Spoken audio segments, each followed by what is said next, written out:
योगी आदित्यनाथ ही UP में BJP का चेहरा। राष्ट्रीय अध्यक्ष नितिन नवीन ने इसकी घोषणा कर दी।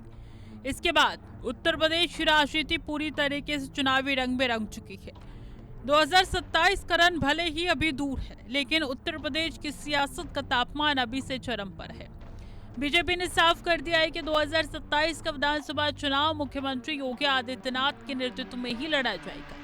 पार्टी अध्यक्ष नितिन नवीन के बयान के बाद बीजेपी कार्यकर्ताओं में नया जोश दिखाई दे रहा है और संगठन भी चुनावी मोड में सक्रिय नजर आ रहा है। लेकिन इसी बीच पश्चिमी उत्तर प्रदेश से एक ऐसी तस्वीर सामने आई जिसने सियासी गलियारों में नई बहस छेड़ दी है। एक तरफ सीएम योगी आदित्यनाथ ताबड़तोड़ रैलियां कर रही हैं, दूसरी तरफ AIMIM प्रमुख असरुद्दीन ओवैसी की जनसभा।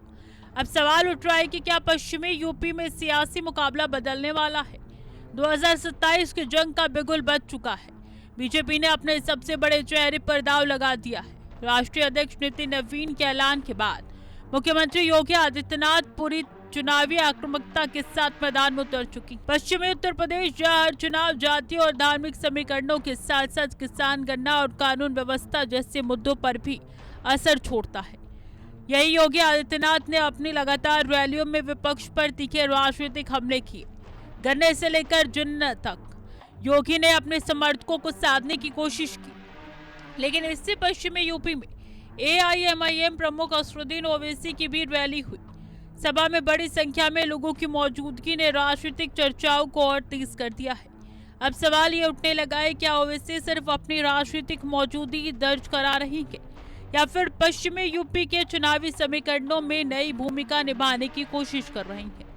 राजनीतिक विश्लेषकों की राय अलग अलग है। एक पक्ष का मानना है कि ओवैसी की मौजूदगी कुछ सीटों पर ही विपक्षों के वोटों के समीकरण को प्रभावित कर सकती है। वहीं दूसरा पक्ष मानता है कि भीड़ का आकार और चुनावी नतीजे हमेशा एक जैसे नहीं होते।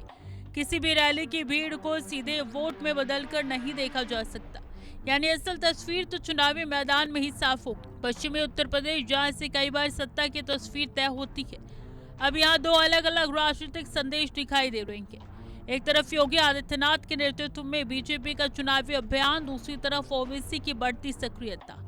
अब ये सक्रियता चुनावी असर में बदलेगी या सिर्फ सियासी चर्चा तक सीमित रहेगी, इसका जवाब 2027 की जनता देगी। फिलहाल बीजेपी ने अपना चेहरा तय कर दिया है। योगी मैदान में है, ओवैसी भी पश्चिमी यूपी में दस्तक दे चुकी है।